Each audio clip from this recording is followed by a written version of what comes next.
Muy buenas a todos y bienvenidos a un nuevo episodio de Due Diligence Podcast. Hoy como host del episodio de hoy solo estoy yo, estoy Edu, pero a cambio tenemos un perfil yo creo bastante distinto a lo que estamos acostumbrados y bastante interesante, que es Nacho de las Heras. ¿Qué tal, Nacho? Hola, ¿qué tal? Pues Nacho, simplemente contaros que ha tenido a bien venir hasta mi casa aquí en Londres para grabar el episodio, o sea que se lo agradezco. Hemos estado comiendo, estábamos comentando a ver de lo que íbamos a hablar y un poco pensando cuáles eran los puntos más interesantes, así que yo creo que va a ser un capítulo interesante y vamos a hablar de inversión cuantitativa, ¿no? Estábamos justo ahora hablando antes de empezar a grabar cómo podía contar yo muy brevemente qué es esto de la inversión cuantitativa, porque yo no soy un experto ni mucho menos, me parece un campo interesante pero del que no entiendo mucho, y yo creo que, y Nacho decía una cosa que es un poco, la inversión cuantitativa no deja de ser una forma de tratar o de analizar los datos que tenemos de manera pues muy sistemática, porque esto ayuda a la hora de tomar decisiones de inversión, ya sea pues por una persona que los ve, los estudia y toma decisiones a partir de ellos, como pues decisiones que toman pues las máquinas o los programas. Ahora nos contará un poco Nacho. Pero simplemente por contar un poco el perfil de Nacho, Nacho es ingeniero aeronáutico por la Universidad Politécnica de Madrid. Y Nacho, tú al principio no habías pensado dedicarte a esto de las finanzas, ¿no? Porque veo tus primeras experiencias no fueron en finanzas. No, o sea, yo, vengo de la rama más de soy ingeniero aeronáutico por la Poli de Madrid y, me dediqué al principio un poco al tema aeronáutico en Airbus primero, y luego en un Tier 1 de Airbus, un suministrador básicamente de Airbus, y luego sí que hice un primer año de doctorado en un fondo, o sea, en un sitio de la OTAN en Bélgica, y un poco guay con el tema del túnel de viento, que es un poco de la Fórmula 1 y tal. Y luego ya sí decidí que, a mí me apetecía algo más dinámico, más interesante. El tema del Big Data en esa época estaba un poco en auge, pero no era lo que es ahora. Entonces, de Big Data, Data Science en aquella época era eso. Entonces dije, pues puede ser una rama en la que explotar. Y bien, es cierto que en finanzas están los mejores y se hace mucho tema de investigación, que es algo que también me gustaba, o sea que era como una especie de ¿por qué no probar? Y porque veo que has estado en tres instituciones financieras muy grandes, primero en Berkeley, luego en Standard, en Aberdeen, ¿no? Sí, Aberdeen, y luego fue Standard Life Aberdeen. Y luego UBS. Entonces, no sé si nos puedes contar brevemente qué hacías en cada uno de los sitios en Berkeley, empezando por Berkeley. Sí, o sea, he tocado, la parte buena es que he podido ver diferentes partes del negocio. La primera es un poco más comercial cuando estaba en Barclays. Era, digamos, una especie de contarlo un poco así. Era una consultoría interna, una especie de pues lo que podemos considerar como un Accenture, un McKinsey, una cosa así, pero más técnico a la hora de desarrollar proyectos internos. Y en mi caso era más enfocado al tema de préstamos personales y de hipotecas. Lo que hacía ahí básicamente era, pues eso, poner, digamos, la primera pata a la hora de construir lo que se llama la analítica avanzada. Pues cómo hacer modelos de pricing más optimizados de forma que lean datos de una forma más rápida, que no sea tan manual el proceso, un poco con lo que decías antes de la toma de decisiones. Por ejemplo, las hipotecas, pues muchas de las decisiones se toman en base a 4 o 5 cosas en una deck preparada mensualmente, pero esa toma de decisiones se puede facilitar.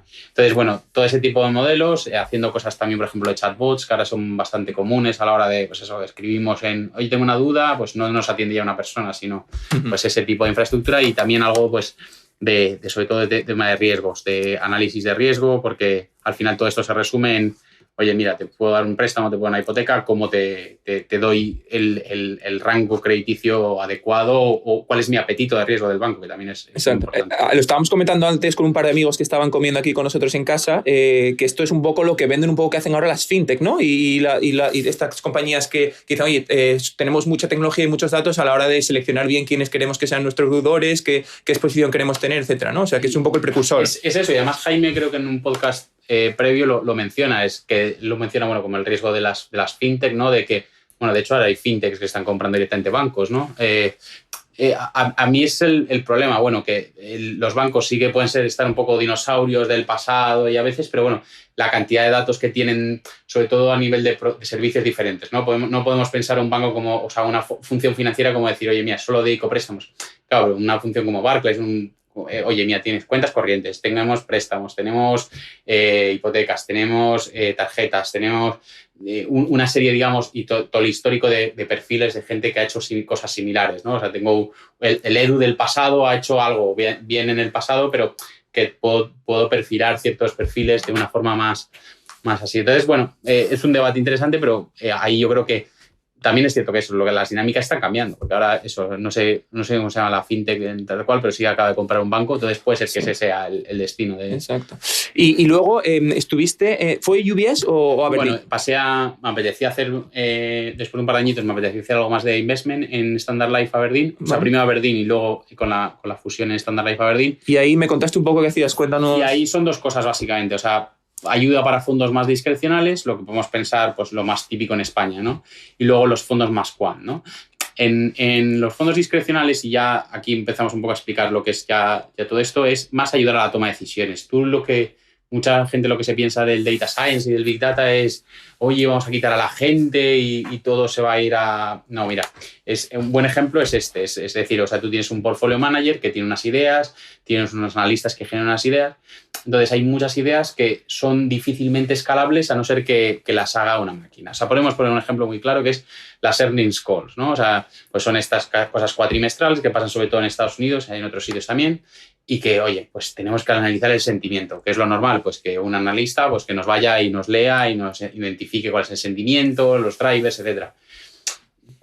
¿Qué pasa? Que si tenemos que analizar todas las compañías y tenemos que tener una base de datos, pues bueno, puede ser complicado. Entonces, ¿qué es lo que hacen ciertos tipos de modelos de software? Pues extraer ese sentimiento, es decir, extraemos las palabras, cuál es el tono de la argumentación, qué cosas o qué temas se tocan que pueden ser importantes. Entonces, ahí lo que haces es básicamente extraes toda esa información, la procesas y lo que haces es, digamos, dejársela al portfolio manager o al tomador de la decisión para decir, oye, mira, esto es. Entonces, lo que haces ahí básicamente es ahorrar tiempo, es llevar la toma de decisiones más rápida a la persona que la tiene que hacer. Por poner un ejemplo, se me ocurre, y tú me dices si esto es un ejemplo o no, es que cuando un portfolio manager va a comprar una compañía, digamos, va a comprar acciones de Facebook, tú como el equipo quant del fondo podría decirle, oye, por cierto, que sepas que o la compañía que quieres comprar, Facebook, por ejemplo, ha dicho esta palabra, las earnings call el CEO, estas veces, los últimos meses, y nuestros datos dicen que cuando esta palabra se repite mucho, quiere dar un tono que no suele ser bueno para la compañía. Es un ejemplo bruto, pero es algo así, ¿no? Sí, no, exacto. O sea, de hecho, hay una serie de patrones a la hora de, bueno, tú lo sabes muy bien, también en el argot financiero, de forma como decir que cuando estás explorando oportunidades, o sea, pero también puedes explicar más el sentimiento de decir, oye, esta persona que ha trabajado cuando antes era CEO de la otra compañía decía este tipo de cosas, entonces hemos analizado que, bueno, este patrón puede indicar cierto tipo de comportamiento. Entonces, ese es ahí donde yo creo que es el key, o sea, el aspecto clave es para el fondo discrecional, para el tipo de fondos discrecionales es gente que al final se dedica, pues eso, lo que podemos pensar en los fondos más tradicionales en España, hablar con los CEOs, hablar con los CFOs y luego hacer sus modelos básicos y decir, oye, mira, hay una amalgama de ciertas informaciones que les llegan del sell side, de la gente que le dice, oye, mira, pues puedes mirar esto, puedes mirar otro. Y hay cosas que dices, joder, no tengo tiempo. Pues a lo mejor hay alguna cosa de las más importantes de esas que no tengo tiempo que dice, joder, pues me vendría bien a mi toma de decisión. Y en relación a esto, antes también lo estábamos hablando de la comida, porque uno de mis compañeros que trabaja en un fondo de PI y él decía, joder, yo miro muchas compañías que tenemos en cartera, creo que muchas de ellas tienen muchos datos interesantes, creo que hay mogollón de valor que podríamos sacar si cogiéramos a alguien que supiera analizar esos datos y demás, pero tenemos el problema de que pues, la gente que toma decisiones, que es gente, pues los partners del fondo y demás, que tienen 50, 60 años, como que no la acaban de ver. Entonces, digo esto porque me imagino que en Aberdeen tú harías un trabajo, generarías unos datos, sacarías unas conclusiones, pero de ahí a que luego la gente que toma las decisiones hiciera caso de ellos o los siguiera muy al pie de la letra, sería lo que más costaba, entiendo. Bueno, yo creo que, y aquí es la clave, que también es un tema que se ha hablado en la comida, y es cómo esa facilitación ocurre, digamos, dentro de un proceso de la persona a la que lo llega. ¿Qué quiere decir? O sea, en el caso, por ejemplo, de un gestor discrecional, al final es una información más que tú le brindas. No es una información en la que, digamos, o sea, no es un proceso en el que tú intentes quitar a esa persona de en medio. O sea, si pensamos un poco en el comportamiento humano, es decir, ahí no hay un puesto de trabajo que esté en peligro. Quizás haya otros, pero no es tan directo el caso. Y para los fondos quant es algo muy similar. Es decir, al final lo que tú intentas es generar una nueva señal, que al final ellos hacen mucho research. Claro, cuando eso no pasa en eso, pero a lo mejor en un fondo de PI, por ejemplo, en un fondo más, yo que sé, más de otro tipo, sí que puede haber una persona que se pueda dedicar a ese tipo de cosas. De decir, oye, mira, o tenemos una empresa consultora o lo que sea. Puede ser de diferentes. Y ahí sí que hay gente que sí que se puede sentir amenazada en ese sentido, ¿no? Ese es la parte, digamos, inicial. Y luego, como también decíamos, yo creo que el tema otro es el hype un poco que hay del machine learning, ¿no? O sea, yo creo que ayuda la sistematización, todas las cosas que sean sistematizables. O sea, hay cosas que son muy discrecionales, ¿no? O sea, hay trades que son, oye, mira, pues necesitamos ver esto y es como muy, no sé, como binario, ¿no? El trade, por decirlo así. Pero hay cosas que son, pues, oye, mi sistema de portfolio es pues, hacer un screener y, pues, yo qué sé, podemos optimizarlo. Pero tampoco el hype del machine learning, que yo creo que tampoco va a quitarnos todos el puesto y esto no va a ser el acabose. O sea, que tampoco... Vale. Y vamos entonces, ahora que hemos hablado un poco de tus experiencias, vamos a contar un poco para la gente qué es un fondo, a qué nos referimos cuando nos referimos a inversión cuantitativa o a un fondo cuantitativo. O sea, normalmente, ¿quiénes son los nombres así más conocidos? Pues tienes a D-Show, tienes a Two Sigma, tienes a estos tíos que básicamente venden eso, que usan los datos para tomar decisiones de inversión. Entonces, ¿cómo contarías tú lo que es un fondo quant? ¿Cómo? A ver, yo los agruparía un poco en tres grupos, ¿no? O sea, son un poco por varias, digamos, clasificaciones, un poco de segmento, digamos, de frecuencia o por la actividad per se o por lo que yo conozco. O sea, está lo que yo creo que es el problema que la gente solo asocia un perfil quant a eso, que es el high frequency trading, ¿no? O sea, es el intentar explotar información, lo que se llama la microestructura, que es al final ir a la información que está, pues eso, al milisecondo, al milisegundo, al microsegundo, que es una cosa súper que tienes que tener una infraestructura y unos datos y al final, pues eso, el edge es complicado de tener, ¿no? Pero luego, y ahí en ese grupo, por ejemplo, pues podemos pensar que podría estar pues gente más tipo Renaissance porque Renaissance es un poco complicado de saber su nuevo de nuevo. Sí, pero un ejemplo, por ejemplo, de esto puede ser el libro tan famoso que se llama Flash Boys, ¿no? Sí, que es un libro que hablan de los high frequency trading, que básicamente es leer y ejecutar, leer las señales o la información y ejecutar los trades en función de esa información más rápido que los demás, básicamente. Es un poco el modelo que tú... Es lo que buscan ellos, tener la infraestructura más cerca de las avenidas. Eso decían, ¿no? Que tenían como los procesadores como en un sitio. Exacto. Que era más... Lo que buscas es que la latencia sea lo mínimo posible. Entonces, bueno, lo que intentas es que, digamos, tu operativa se desarrolle en un centro que sea lo más físicamente esté cercano a donde, digamos, te proveen la información, ¿no? O sea, de forma que la ejecución, ahí la parte clave de todo esto es la ejecución. Tú tienes un research detrás porque has dicho, oye, mira, una vez que pase esto, hago esto, pero la parte clave aquí es la ejecución, es lo que tú dices, es si alguien lo está haciendo en 2 milisegundos, yo lo tengo que hacer en 1 milisegundo para adelantarme. Y esto es lo que tú denominarías high frequency trading. Sí, que al final es básicamente esto, lo hace el buy side en general, pues hay muchos fondos, pues eso, más quants que lo hacen y sobre todo hedge funds, pero es lo que hacen los market makers, o sea, los bancos. O sea, tienen diferentes formas de operar, pero al final lo que buscan ellos es ofrecer liquidez en base a esto, pero es en base a ofrecer, digamos, todo en high frequency. Vale. Y los modelos, o sea, todos los que hay en eso, pues hay mucha gente de riesgos, gente que se dedican, incluso tienen un portfolio propio que se llama el Central Risk Book. Bueno, tienen diferentes nomenclaturas, pero pueden tener un portfolio ellos mismos, pero básicamente en el caso del sell side es un poco contrario al buy side. En este caso lo que buscan es cubrirse, pero digamos ganando dinero. O sea, es decir, yo te vendo a ti una acción de Facebook a 200, pero yo la intento comprar a 199 o en mercado abierto o en privado, o te vendo un stock que yo ya tengo. Pero bueno, al final es todo high frequency trading. O sea, a mí las dos cosas que se me ocurren respecto a esto es, primero, que necesitan tradear en activos que sean líquidos, ¿no? Para que se puedan entrar y salir rápidamente. En general, sí. Y sobre todo que aquí hay un gasto de comisiones brutal, probablemente, ¿no? De ejecución. Entonces tienes que generar alfa verdaderamente grande, ¿no? Claro, ahí el buy side es muy claro y aquí es donde te lo come todo es el market maker, que al final ellos tienen la estructura que es por donde vienen las comisiones. Uh-huh. Ellos tienen estructuras también paralelas que les sirven para ahorrárselas y al final lo que ellos hacen es cobertura y lo que pasa es que tienen productos pues eso, al final estamos pensando en un producto como el S&P 500. Pues claro, ellos no, a lo mejor en acciones, o sea, en ETFs, por ejemplo, pueden estar expuestos de una forma u otra, pero claro, se cubren vía futuros o se cubren vía opciones. Entonces, es un mastodonte que podemos pensar que es más grande, pero bueno, al final lo que hacen es high frequency trading y lo que intentan es esa misma acción que te venden, con todo lo que implica, vendértela a un precio mayor que el que te lo compran y generar comisiones en base a eso y ya está. Y sí. Vale, este es el primer tipo. Y luego habíamos comentado que tú dirías que hay otros dos. ¿El segundo? Sí, para mí la clave, que es donde agrupo yo a muchos fondos cuantitativos y una gran parte de los discrecionales, que yo creo que es una palabra que en España no se estila mucho, que son los factores. Al final, los factores, ¿qué son? Factor investing. Sí, el factor investing. Sí. Que el factor investing es un poco más, creo, tardío al value investing, pero yo creo que agrupa el value investing y otras cosas. Al final, el factor es lo que se dice es un premium de riesgo que te da el mercado por hacer una cierta acción. Y cada, digamos, grupo de cosas tiene que estar descorrelacionada una con otra, es decir, que no tienen que estar, no son similares y lo que tiene que dar obviamente es un alfa, por decirlo así.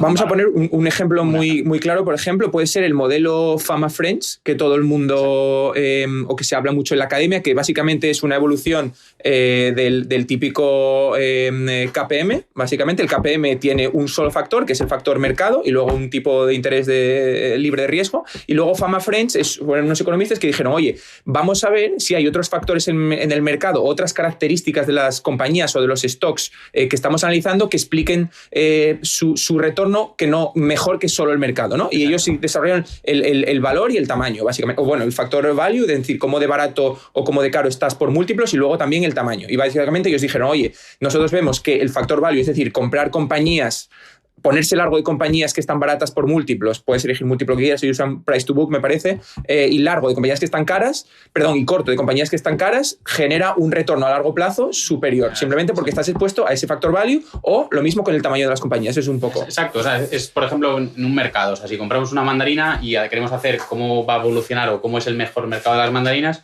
podemos agrupar la mandarina, por ejemplo, en factor tamaño, por ejemplo. Es decir, pues la gente quiere, o sea, creo que las compras suelen ser más pequeñas o más grandes. Factor acidez, unas más ácidas o un poco menos, son mejores para que la gente pues las compre. Entonces, al final lo que intentas es buscar esos subgrupos. Volvemos a unas acciones, o sea, en las acciones o en cualquier otra forma de inversión. Ahora, por ejemplo, AQR, que es uno de los fondos muy grandes, está intentando hacer este trading con bonos, que es una cosa que no se ha explotado tanto, sobre todo en tema de acciones. Al final, los factores, ¿qué significa? Pues eso. Los clásicos que tú decías, sobre todo los más importantes, suelen ser el value, que es el más extendido, price to book o similares. Luego el momentum, que es básicamente cómo la acción ha estado desempeñándose en la última época. Podemos tener una cosa que se llama ahora low vol, que es en los últimos años ha sido muy acusada en el sentido de buscar acciones que sean de una volatilidad muy baja. Hay, de hecho, índices en ese sentido. Podemos tener el factor calidad. Calidad podemos pensar como los ROCEs, por ejemplo, los ROIs, tipo de métricas que te evalúen cómo de bueno es el mercado. Y puede haber otros, el último, digamos, clásico, aunque ya te digo, aquí cada uno tiene puede ser el small caps o el large caps. O sea, sabemos que las small caps tienen un premio puede ser de liquidez o de otro tipo, pero bueno, a largo plazo se ha visto que es. Entonces podemos descomponer esa acción, una acción normal, por ejemplo, en ese tipo de cosas. O sea, y entonces tú lo que quieres decir con estos estos hedge funds o fondos cuantitativos de factores, quieres decir que básicamente se dedican a, primero, identificar factores que ellos creen que generan alfa y exponerse a esos factores de una manera pues muy cuantitativa, prácticamente sin casi mirar qué hace la compañía, simplemente qué factor tiene esa compañía o esa acción. Exacto, hay varios tipos, o sea, hay varios fondos. Por ejemplo, AQR tiene fondos directamente que solo te expones al value. El value es que solo me expongo al factor value. No quiero ni exponerme ni a momentum, ni a volatilidad, ni nada. O sea, y eso lo hacen hedgeando, haces long shorts, o lo que haces es básicamente llegas a un momento en el que básicamente el diseño es pensado para hacer eso. Pero luego puedes tener fondos que son value combinado con momentum. O sea, al final, aquí cada uno luego tienen su forma de definir lo que es la clave del research. O sea, El price to book es una cosa muy sencilla, que es lo que todos los screeners hay, pero bueno, como la gente que es más familiar con el value sabe que esto no es tan complicado. Entonces, por eso digo, o sea, por ejemplo, si ponemos un ejemplo de unas acciones para que la gente un poco piense y al final no nos llevemos a equívocos, porque a mí me da un poco igual cómo la gente invierta mientras que haga dinero, sino que nombrar un poco las cosas. O sea, si yo invierto, por ejemplo, en Facebook, que decías tú el ejemplo, o sea, Facebook puede llegar a un momento en el que puede llegar a no sé, recientemente tuvo la caída en 2018 de llegar a $120, ¿no? Y en ese momento a lo mejor puede haber una oportunidad y value, ¿no? Podemos pensar que el precio respecto a libros pues, es mucho mejor comparativamente a cómo ha sido en el pasado y puede entrar en el factor value. Pero es que es si pensamos en los otros factores, pues no podemos pensar que la calidad de Facebook sea, pues eso, comparable con comparables. No es una acción que, digamos, sea nada. En cambio, si pensamos una acción más gente conocida en el mundo value español, como es Arista, pues podemos pensar que es una opción que sí que es un deep value. Pero claro, el deep value para mí es un factor value puramente expuesto. Es decir, una acción que no tiene momentum, que pero claro, la calidad con respecto a pares, pues parece que los roces o rentabilidades similares, o sea, sobre el capital y métricas así, incluso es de los peores en su segmento, ¿no? Entonces, eso es lo que te dice que una acción puede ser value, pero también estar expuesto a otros factores y no pasar nada. Pero que de factores lo que te dice es que al final el value o el growth o lo que sea, o el momentum, puede funcionar en ciertos momentos y otros no. Exacto. Es lo que comentábamos un poco antes también de que casi cualquier análisis cualitativo que hace un gestor, o cualitativo y cuantitativo que hace un gestor, una persona humana sobre una compañía y empieza a decir, me gusta esta compañía porque, number one, tiene crecimiento, tiene buenos roces, tiene poca deuda. Todo eso lo puedes descomponer en factores de manera más o menos relativamente fácil e invertir en función de esos factores, básicamente. Es un poco lo que hablamos. Y luego comentabas un tercer tipo, ¿no? de fondo quant. Sí, aquí yo es un poco un cajón desastre, pero sí que es cierto que la gente, fondos más pequeños, prop funds, hedge funds así más pequeños, fondos de autor, muchos son de señales, ¿no? Básicamente generan señales, tienen una serie de un proceso sistemático y que han descubierto que si el precio varía de una forma X, pues bueno, es un momento de compra de venta. Y lo que haces es explotar eso. Tienes unas diferentes métricas que podemos hablar un poco de cómo se evalúa todo esto, pero bueno, al final podemos pensar pues, efectos de calendario. O sea, hay un efecto calendario documentado en enero, por ejemplo, que es bastante conocido, pero bueno. ¿Cómo se puede explicar, por ejemplo, que esas cosas se mantengan? Cuando todo el mundo... O sea, imagínate lo conocido que será que salen los libros de texto, el January Effect, ¿no? Bueno, el problema es que en estas cosas entran en efecto muchas cosas. O sea, el behavior a veces cambia. O sea, por ejemplo, tuvimos en el enero de 2018, que no fue precisamente... además justo después del OPEX, de la expiración de las opciones. Bueno, el problema es que hay muchas dinámicas. Y el problema es explicarlo es un poco difícil, porque... A lo mejor es un market maker que he tenido que ofrecer de más porque no tenía un hedge, o hace poco se ha descubierto también que otro fondo tuvo que liquidar una posición. Entonces, hay muchas dinámicas que se nos escapan, pero bueno, lo que tú dices, las ineficiencias el mercado las termina explotando y esa ineficiencia ha ido a menos. Y ahí está un poco el negocio de estos fondos que tú me dices de señales, ¿no? Identificar ineficiencias que todavía no se han explotado. Claro, o sea, ahí es lo que se piensa que, bueno, el libro nuevo que acaban de sacar un poco de Gene Simmons, al final bueno, todo el quant-based, los fondos quant hasta ahora han sido mucho más por factores, porque se creía que todo tenía que tener una explicación, digamos, econométrica detrás. O sea, es decir, al final lo que se buscaba es que una señal que tú generases tuviera algo detrás. O sea, es decir, que una empresa pequeña tenga un riesgo de liquidez y que eso se pague el mercado un precio más porque una más grande, tiene una explicación econométrica detrás. Las señales es algo que dices, bueno, tiene un sentido económico menos claro, pero ahora lo que parece es que muchos fondos, digamos, es lo que parece que Renaissance está testando, es decir, oye, mira, aunque yo pueda solo tener en el histórico 3 o 4 veces que ha pasado esto y ha pasado como esto y tengo el 100% de posibilidades, pues ellos intentan encontrar formas de correlacionar esa información que tienen en el futuro para saber que eso se va a seguir manteniendo. Y ahí el tema econométrico está un poco menos claro, ¿no? Claro, porque yo creo que aquí hay una diferencia, y yo he escuchado algún podcast que yo se lo recomiendo a la gente, si no lo ha hecho, de Cliff Asness, que es el fundador de AQR, y yo creo que sigue siendo el lead portfolio manager, que si, por lo menos la última vez que le escuché, ellos decían que en todos los factores que ellos encontraban, que a priori parecían generar alfa, intentaban buscar una explicación económica detrás, ¿no? Y me da la sensación de que, por ejemplo, estos tíos de Rain Ansens, ¿no? El fondo este de Jim Simmons, parece que incluso contratan gente que no sabe nada de... Exacto, y eso es lo que la hipótesis por la que nos movemos, se mueve un poco el sector, de decir, oye, mira, esta gente al final lo que intenta es trasladar modelos pues, de la biología, tan diversos como de biología, de físicas, al final... no contratan a perfiles económicos, entonces lo que intentan es trasladar ese tipo de señales a ese...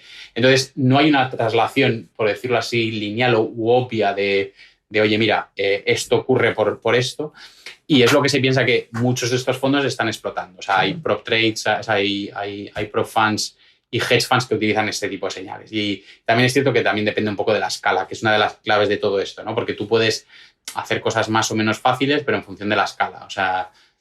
si tú tienes una escala de 1 billón, no es lo mismo que tener una escala de 10 billion, pues por las comisiones, los spreads, el portfolio, pero claro, si eres un retail o como si invertimos a nivel personal, pues es mucho más fácil salir y entrar. Sí. Eso es lo que lo dice Cliff Asness también en alguna entrevista, que ellos, él dice algo así como, te puedo hacer una estrategia con Sharpe ratio, con un ratio de Sharpe de 3 veces si me das 3 millones. Ahora sí, si me das 3 billions no te la puedo hacer porque no tengo, el mercado no tiene ¿cómo se dice? La profundidad probablemente para hacer este tipo de estrategias. Buffett dice algo parecido, que él haría 50% todos los años si tuviera una escala de, digamos, de lo que la gente... Exacto. O sea, ese es el problema. Entonces, este tipo de señales es una cosa nueva, que es un poco con el auge del Big Data, porque ahora toda la información pública disponible, o sea, pues podemos pensar cosas tan vamos a poner 2 casos un poco que la gente conoce, ¿no? Reddit y Seeking Alpha, ¿no? Sí. Pues son fuentes nuevas de información que a lo mejor podemos pensar, pues es ruido puro y duro, como mucha de la información que hay financieramente.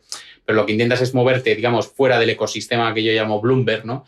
Porque al final todo lo que esté en Bloomberg es un crowd trade, ¿no? Es lo que llamamos nosotros, que al final ya está la gente metido y eso casi está priceado en el mercado, como decimos nosotros. Entonces, al final, estas señales alternativas, que es este subgrupo, es intentar buscar qué fuentes de información nuevas me proveen fuera del sistema común.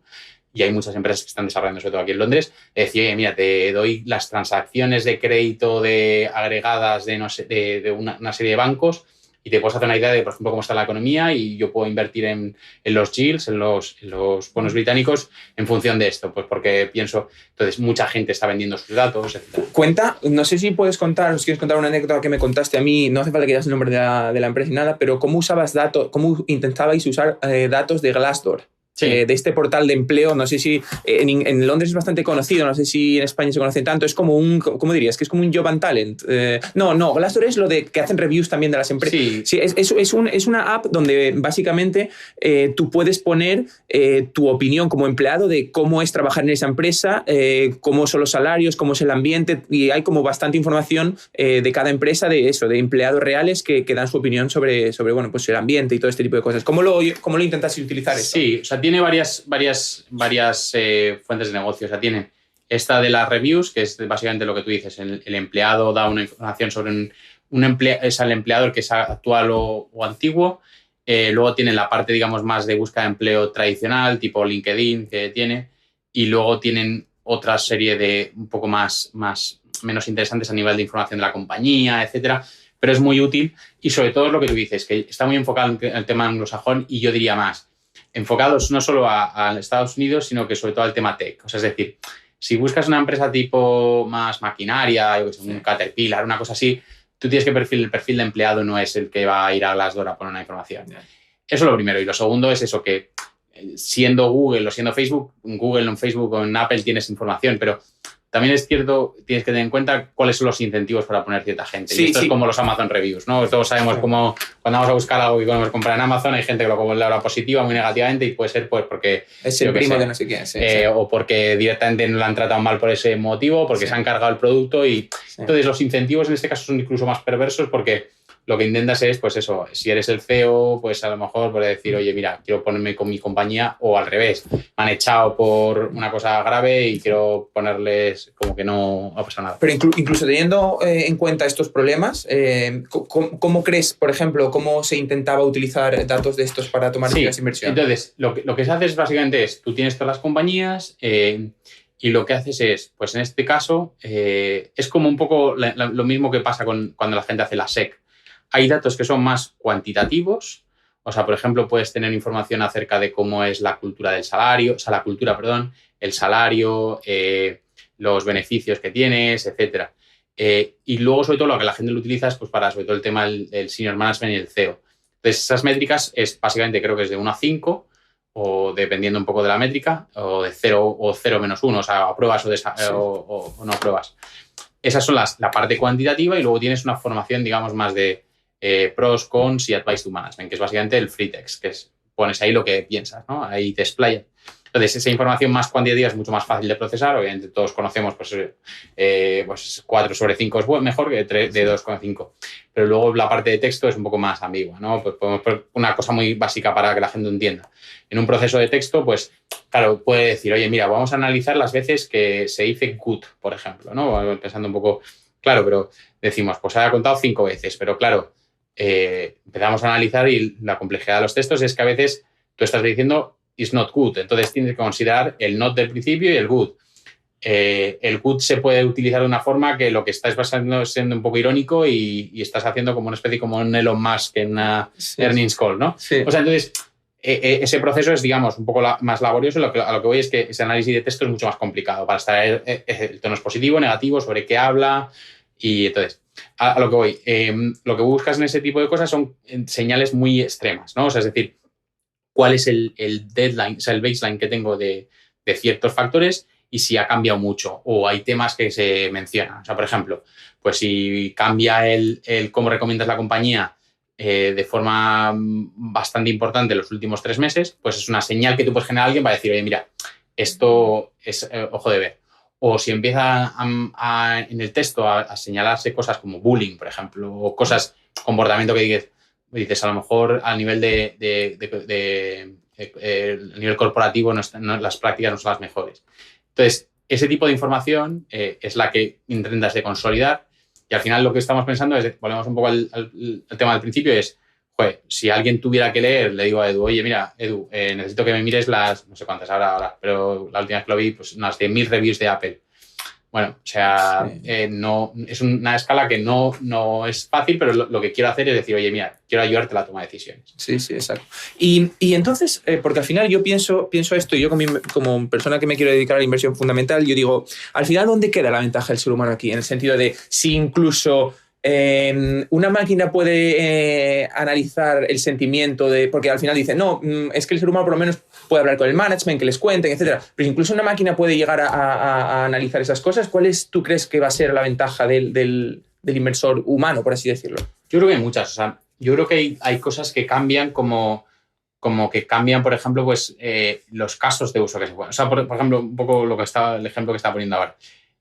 Pues hace no mucho las conferencias de Elon Musk parecían casi sacadas de una comedia de ciencia ficción. Entonces, esa evolución del lenguaje a ser un poco cínico a la hora de contestar ciertas respuestas es un factor que a lo mejor no se tiene en cuenta en el modelo. Entonces, lo que intentas hacer es decir, oye, mira, pues tenemos que estudiar el modelo en una forma un poco más teledirigida.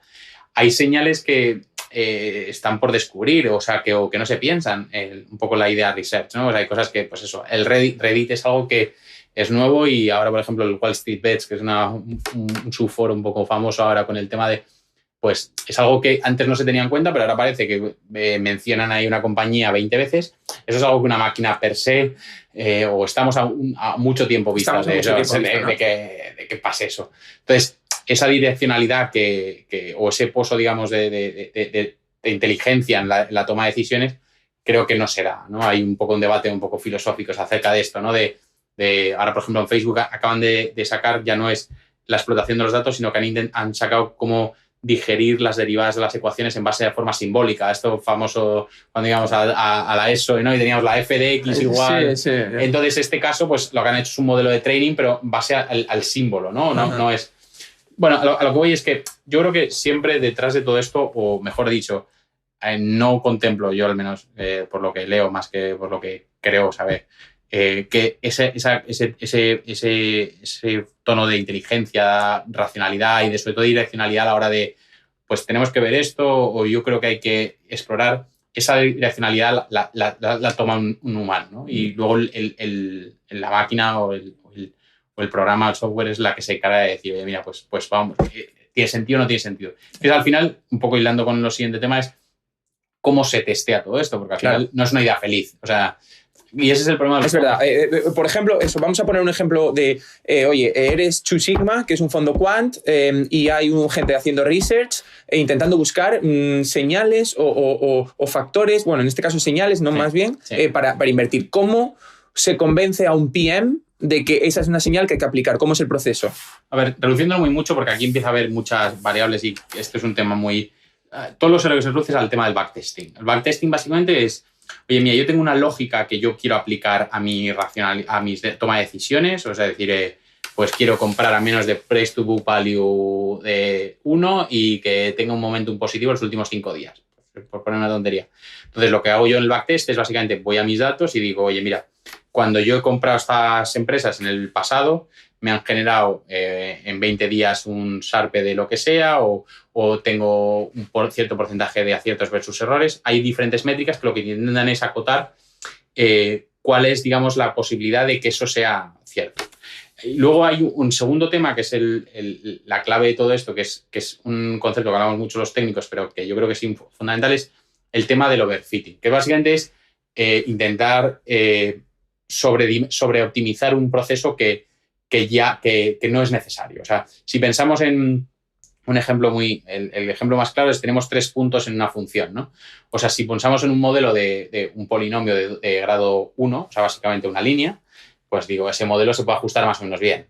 Si pensamos en un segundo grado, pues ya las variables es justo los 2 grados más el término independiente. Pero si ya empezamos a utilizar más polinomios mucho más grandes, lo que estamos haciendo es sobreoptimizar un problema que no requiere de tanta optimización.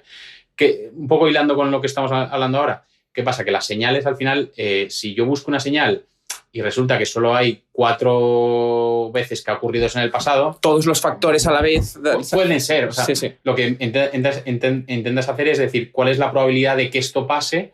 Claro, si tú tienes una señal que se ha ocurrido 1000 veces y tú puedes decir, joder, pues mira, en el 700 veces he ganado, o sea, tengo un 70% de acierto y encima con un sesgo positivo de acierto de, yo qué sé, un 10%. Wow, es una señal perfecta y eso.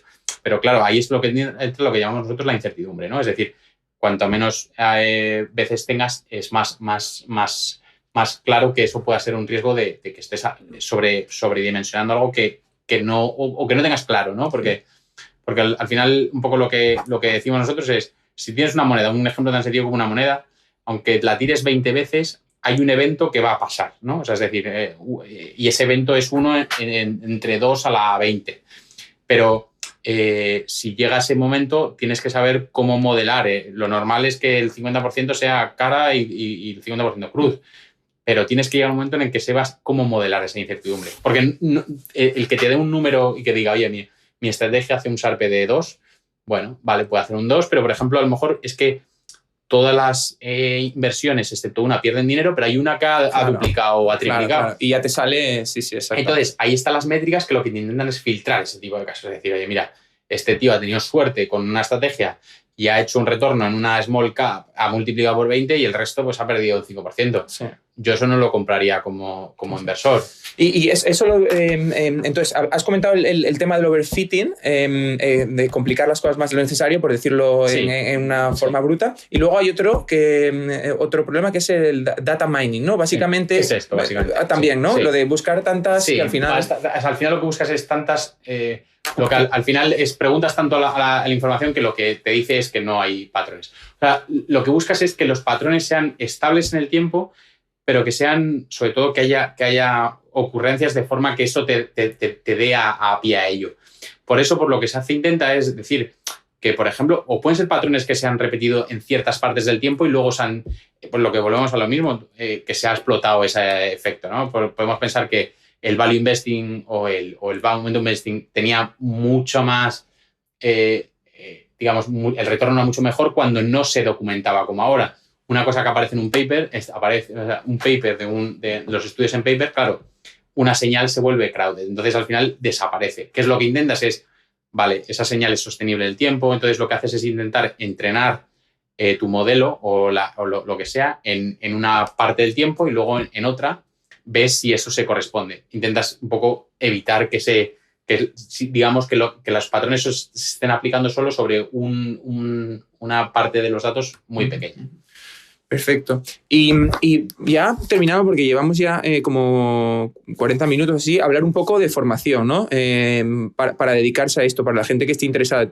Tú eres ingeniero aeronáutico, yo pues tengo amigos que también se dedican, no en finanzas, pero a data science y son ingenieros de telecos. O sea, ¿tú cómo lo ves esto, el tema de la formación? A ver, yo para gente tipo, pues, como sois vosotros, ¿no? Gente como Edu, gente como Ale, gente como Jorge, yo no creo que el rango sea para técnicos. O sea, ahora empieza a haber un boom en España de cursos técnicos. Yo creo que la gente los debería evitar, ¿no? Cualquier cosa que sea programar a un nivel de aprender bases de datos y cosas esas, pues como un conocimiento general, vale. Pero yo creo que programar está bien, estaría muy bien, pero a nivel técnico... ¿No te parece el mejor uso de nuestro tiempo ahora mismo? Exacto. O sea, yo creo que mucha gente que venga de una rama no técnica, por decirlo así, el mejor uso de su tiempo es cómo utilizar esas diferentes tecnologías para su labor de trabajo, ¿no? O sea, obviamente, ya digo, aprender Python sería una buena herramienta, pero es más de cuáles son las estructuras, cómo, digamos, me puede ayudar la analítica avanzada en ciertos procesos de los que sí estoy haciendo. O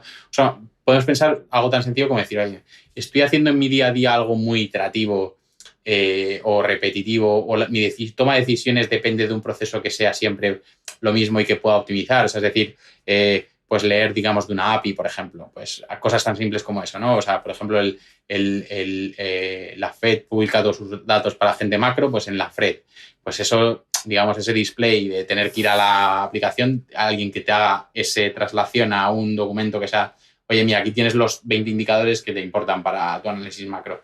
Eso es algo que yo creo que la gente, ese es el primer punto. Luego, o sea, a ver, para mí, o sea, todo el tema está un poco en auge. Yo al final, como no creo que haya nada, como dicen aquí, set to stone, ¿no? O sea, que sea fijo. Yo, todo el tema cuanta mental, ir a Google y ver todo lo que la gente, como los usos que le da, ¿no? Porque hay infinidad de usos. Para mí hay dos cosas. Hay el libro famoso, a mí para gente no técnica que acaba de salir de Jim Simons, y me parece muy interesante. No es muy se técnico. Llamaba The Man Who Solved the Market, ¿no? Sí, Jim Simons. Es un poco también un poco historia de Renaissance, que para los que somos un poco techs y toda la gente que es un poco... No cuenta nada que yo creo que sea de cómo hacen las cosas, pero sí que cuenta un poco la filosofía y la historia. Es una buena introducción y es entretenido. Y luego para mí, o sea, yo creo que es eso, no quiero... Justamente lo que intentamos aplicar rigor es... Pero hay mucha gente haciendo quants, pero yo creo que de la gente haciendo quants, pero haciendo papers, en fondos bien, hay una persona en España que lo hace... O sea, español, que lo ha hecho muy bien y que es una de las personas, yo creo que más reconocida a nivel mundial, si no la que más, ahora mismo. Se llama Marcos López de Prado, o sea, es decir, es un gestor... Yo creo que estudió económicas, pero luego yo creo pivotó un poco más hacia el tema un poco de finanzas, y yo creo que ahora, pues eso, manejó un fondo, yo creo, en Guggenheim o estuvo de gestor allí, luego se movió a IQR, tuvo un stint un poco ahí corto y luego se movió, ahora creo que está gestionando, pero su página es brillante, o sea, es decir, muchas cosas son un poco heavy en nivel técnico, pero yo creo que te ayuda un poco a saber cómo está un poco el panorama. Tiene un libro un poco más técnico, pero es Advances in Financial Machine Learning, que es interesante, pero ya esto es un poco más técnico. Pero yo lo que voy a la gente un poco es por darles un poco cómo es el estado del arte, que es pero yo lo que le diría es eso, cómo es el estudio cuanta mental, o sea, ¿qué es la gente? Entiende que pueden hacer los datos por ti, ¿no? Exacto, los data scientists por ti. Exacto, ¿qué es lo que estoy haciendo yo día a día? O sea, estoy en un sell side. Joder, pues estoy teniendo que leerme un report todos los días. A lo mejor hay una solución de procesado de datos de procesado de texto que me permite ir al grano y decir, oye, mira, pues si tengo que leer 100 documentos, a lo mejor hay solo 10 que tengo que leer porque son relevantes de regulación. Ahora, por ejemplo, hay fintechs que lo que te hacen es básicamente generar todos los... Entonces, yo lo que diría es eso. Y sí, o sea, nunca hace de menos aprender programación. Y, por ejemplo, y para alguien que tenga 18 años, que tiene que elegir su carrera, o sea, que no es un tema como yo, que yo he invertido mi tiempo en aprender otra cosa, por lo tanto, pues no es el mejor uso, ¿no? Pero alguien que empiece de cero, cualquier disciplina, cualquier carrera cuantitativa sirve, luego hay másters, porque, por ejemplo, a mí me contaba, pues Guille, nuestro amigo aquí, que él es Data Scientist, que él es ingeniero de comunicaciones y que nunca hizo un máster en Data Scientist, simplemente que él dice, oye, tú una vez que tienes el conocimiento económico y estadístico y demás, si eres un tío interesado, pues aprendes a hacer data science. Entonces, no sé cómo ves tú esto. Claro, o sea, yo para mí hay una hipótesis primaria y es que al final la gente muy técnica tiene la capacidad de adaptarse a muchas cosas. No digo que la gente no técnica no la sea, pero que al final cuando haces con cosas muy, muy técnicas como una física, unas matemáticas, una ingeniería, la capacidad de moverte de un lado a otro, los conceptos son diferentes, pero son muy transversales, muchos de ellos. Aquí lo único, el tema del data science, es lo que necesitas es una segunda pata más de programación que en muchos sitios no se tiene, un poco de telecomunicaciones sí, pero en otras no tanto, y algo de estadística y de un poco de business. Pero un poco con tu tema es, si es gente técnica, yo creo que al final, y si esto le gusta y lo va a hacer, por H o por B la va a tener. Gente menos técnica, tenemos perfiles ADES, derechos. Yo creo que sí que la gente que está en la universidad, la programación va a jugar un rol para ellos fundamental. No a lo mejor, ya te digo, como programación en el sentido de desarrollador. No lo estamos diciendo de juntar programas, aunque yo creo que es un buen uso del tiempo, pero yo creo que es más a nivel de usuario de cómo leer información, porque sobre todo hay cosas que, como digo yo, hay gente que considera el Big Data todo lo que no cabe en Excel, ¿no? Pero hay muchas cosas que se pueden leer en Python, por ejemplo, que es una cosa que es el código abierto, que no necesitas pagar y lo tienes ahí casi, o sea, bueno, casi no, está disponible en Internet. Es una cosa que yo considero que ahora con la información que hay disponible es un buen uso del tiempo y yo creo que es el mejor, aparte de todo lo que se hace ahora, ¿no? O sea, de lo que quiera cada uno hacer. Pues genial. No sé si nos faltaba algo por comentar de lo que teníamos en el guión o ya lo habíamos hablado un poco. Hablamos un poco de los fondos, hablamos un poco de la formación, hablamos un poco de las estrategias. No sé si hay algo más que quieras contar. No, yo creo que con eso un poco más o menos hemos cubierto todo lo que pensábamos. O sea, yo lo único que si alguien tiene alguna pregunta o tal, es a yo por LinkedIn me cambian, o sea, bueno, básicamente ahora es Nacho de las Heras, aunque yo soy Ignacio, pero bueno, realmente Nacho aquí Le podéis buscar, Inglaterra. Nacho de las Heras. Y ahí cualquier cosa, cualquier duda que la gente tenga de este pelo, pues suelo estar ahí básicamente y ya te digo, o sea, gracias a Edu y sobre todo a Alex por invitarme al podcast. Os recomiendo haber escuchado las versiones anteriores, porque sobre todo la de Jaime, por ejemplo, a mí me encantó, que o sea, explicó cosas muy básicas y es por ejemplo, uno de los podcasts, pero bueno, menciono ese como podía haber mencionado otros y nada, con lo que necesitéis, ahí, a mí me tenéis. Y nada, nosotros la idea, tenemos otros 3 o 4 episodios interesantes. Contaros simplemente que vamos a hacer uno especial de Data Science, contando un poco de qué va esto y un poco más, porque aquí con Nacho hemos mirado más el tema de la aplicación y iremos más a los conceptos básicos en el otro. Y bueno, tenemos 3 o 4 más que sacaremos, o sea que nada, gracias por escucharnos y hasta la próxima.